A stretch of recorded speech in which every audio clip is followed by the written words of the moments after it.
Hi bitch, hi bitch. Please stop, please stop, please stop, please stop. What's up, beauties and kitties? It's Nyla Bar, and I'm coming to you with another video. And let me just start by saying, for one, if I look like a whole 10 man today, I apologize, okay? I went a little extra with the highlighter, but it's fine because I like you, girl. Second, let me start by saying, if no one told you they love you today and no one told you you're beautiful, I love you and you're beautiful.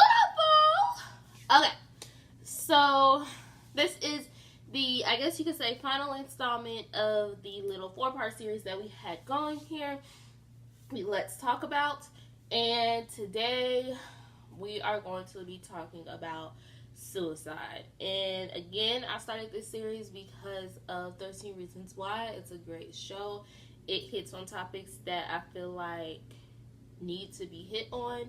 It may not go about it the way that everyone agrees on, but I honestly feel like it goes about it in a way that makes us start the conversation, which is great. So today I'm gonna just start by saying, if you guys have experienced anything I've talked about, anything traumatic, anything of the sort, you need someone to talk to. You need to find an adult that you can talk to, a friend you can talk to. Hell, you can talk to me if you need to, but you need to talk to someone, because keeping the stuff in can end up in something very traumatic and something you honestly would not like. So, yeah. Okay. So, I haven't done this video I think it's been 2 weeks since I've uploaded last, because it's been a lot of deaths happening. Rest in peace to everyone that has lost their life recently. June was a really, really sad month, period, and it wasn't a good month. It was a lot of deaths, it was a lot of rain, it was a lot of sadness, and I just didn't want to do my video at that time. I didn't want to upload, didn't want to record, because I don't know. But enough of my rambling. Let's get on into the video. So let's talk about suicide. So it was summer of, I graduated in 2017. So summer 2016. Yeah, summer 2016. Me and Evans, it was right after me and Evans broke up. I was going through a lot before we broke up, a lot mentally and emotionally, with my mom being away, about to go into my senior year, my mom being away, and then my brother being in prison. And anybody that knows me knows my brother is like my best friend. So the fact that he was in prison and my mom was away, I'm going into my senior year, it was a lot. A lot of stuff had happened at that time. Me and my friends were on edge. Me and my boyfriend seemed to be arguing all the time. It seemed to just be about sex. I felt like I was nothing but a sex toy to him. I felt like an object instead of a person, just in life, period. Me and my sister, we weren't necessarily on edge with each other, but I did not feel like I had a home, I guess you could say. And it didn't matter where I went. I didn't feel happy. And I honestly knew I should have talked to somebody, but it just didn't work out that way. So it was whatever night we broke. I went over his house night before because I was just really emotional. And his mom was like, I'll come get you. So she came and got me. I'm crying onto his chest. He kind of just didn't want to be bothered with me. He tried to have sex with me while I was crying, which just made me really uncomfortable. It made me realize that this wasn't it for me. It made me uneasy, because from being raped and from being molested, from being sexually harassed, I've gone through all of that. So it's made me uneasy when it comes to me being sexually active. And for me to be on your chest crying my eyes out, bawling, and for you to try to have sex with me, it just made me once again feel like I'm nothing but a sexual object to in the world. So after that, I went home. I think I told you guys about this. I went home, we broke up, and then going into how I tried to kill myself, I decided to. At first, I wanted to get hit by a car. I was like, I want to be in as much pain as possible. I want to get hit by a car. So I was walking in the street. My friend called me. He was like, you need to go in the house, like, now. I don't know how to make his name sound any less than what it is. His name is Joe. So, yeah. He called me. Joe was like, you need to just go in the house. You're fine. You can talk to me. Let's talk about this. So, we're talking. I'm still trying to get hit by these cars. And for some reason, there was no fucking cars on the busy-ass street that I live next to. So, I didn't understand. And then, keep moving forward. I'm walking down the street to my house. I almost get hit by a car. And this man's like, you need to get out the road, baby girl. You're going to get hit. And nobody wants to see you on the news. So I'm like, ugh, okay. So I go in the house. I'm texting. Well, I'm still on the phone with Joe. And I text my ex-boyfriend. Well, as now, he was my ex-boyfriend. I'm texting him like, you're a fucking liar, blah, blah. Some girls, he said, don't worry about them. They ain't nothing for you to worry about. Come to find out, he was cheating on me with them. He was at the pool with them when me and him was when I was trying to work things out. He didn't want to work it out. He was at the pool with these girls, all caked up with them, this, that, and the other. It was a lot happening, and it didn't make me happy. So then Joe's talking to me, and he's telling me about his his own health issues, and I'm like, I'm gonna lose the only person in my life that has been consistent in my life, which hurt me more. And then I'm thinking about my mom and my brother, and and then I'm home alone on top of all of that. So I'm kind of just like, I don't want to do this. Like, I feel like I've been through so much in my life, and I knew I was young. I knew love was not, guaranteed at my age, but I felt like nothing was going right, and every time I loved somebody, it went bad. So I felt like if I wasn't here to love nobody, I couldn't love nobody, couldn't hurt nobody no more. Because I feel like if I love you, I'm going to end up hurting you, or you going to end up getting hurt in some way, because I'm bad juju. That's what I thought, at least. So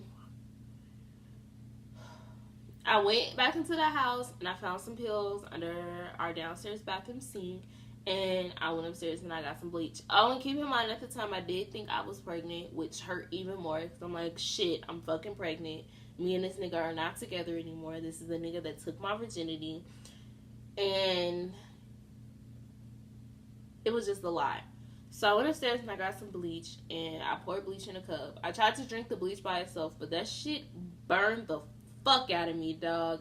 Like, ladies and gentlemen, do not drink bleach. Do not try to commit suicide, but do not drink bleach, because that shit burns. And so I diluted it a little bit, and I took a handful of pills. I took the pills, and I just started chugging bleach. It was like in a tall glass. I started chugging bleach. So I texted my best friend, like, right before I felt myself about to pass out, and I was like, I can't do this anymore. Joe was on the phone this whole time, but I'm crying and stuff, so he's just like, get the tears out, it's fine. I'll be here to talk when you're ready. He didn't know anything that was going on. So I text my best friend, I'm like, I can't do this anymore. I'm sorry, I love you. And she was in California at the time. If I start crying, you guys, I am so sorry. But she was in California at the time, so she couldn't get to me. So I was told, she texted my sister, she texted my best friend, my ex-best friend's mom, who we call her auntie. She texts them, and she's like, somebody has to get to her. I can't lose my best friend tonight. By the time my sister got to me, I'm passed out. Like, I thought I was gone. She comes in the house, and she slings the door open, and she's like, what did you do? What did you do? And she's like pulling me out of the bathroom. She's like, get in the car. What did you do? And I'm throwing up as I'm walking out the house because my body's rejecting it now that I've woke up. My body's rejecting it. So I'm throwing up out the house. I'm in the car like, I'm finna throw up. I'm finna throw up. She's like, we're getting to the hospital. My best friend's mom calls me. She's like, it's okay, baby. You're gonna be fine. Everything's okay. You're gonna be fine. I'm gonna be up at the hospital when you get there. I'm getting Marie in the car now. We're coming to see you. My ex-boyfriend, I don't know how he found out, but he calls my sister and he's like, is she okay? My sister's like, what happened? What did you do to her? Like, she's never been like this. What did you do? And then this girl that I used to talk to, she's calling my sister like, is everything okay? And then I fell asleep in the car and I ended up at the hospital. We get to the hospital, we get in there. Marie, who is my ex-best friend, she's like, she's in the room with me alone. I'm sitting in there and they're like, you have to go to a facility. And I thought my life was over. I was like, I'm not crazy. I don't need to go to a facility. I'm fine. Like, I'm being extra dramatic. I'm like, I'm not crazy. I don't want to go. That was the first time I ever rode in an ambulance because they had to transport me in an ambulance. So, yeah. But I'm not going to tell you guys about what it was like in there. If you guys want to know what it was like in there, I can do a story time about that. But I did go to, I believe it was called Viewpoint. It was in my opinion, it was a great facility. I met girls in there that I could bond with. I met girls in there that I still occasionally talk to this day, even though that's kind of against the rules. I met workers in there that honestly sat down with me and talked to me like, baby girl, you're too young for your life to be over. You too damn beautiful for your life to be over. And I feel like it helped me. It changed me a lot because the person that I was and the person that I am now are two totally different people. And I feel like if I didn't go through that point in my life where I wanted to end it all, I wouldn't be here. But at the same time, like, I wouldn't be here as the person I am. But at the same time, what I want people to get out of this is you can get that help before you get to that point. You can go through that feeling, that emotion without committing the act. Because if they wouldn't have came and got me, I wouldn't be here today.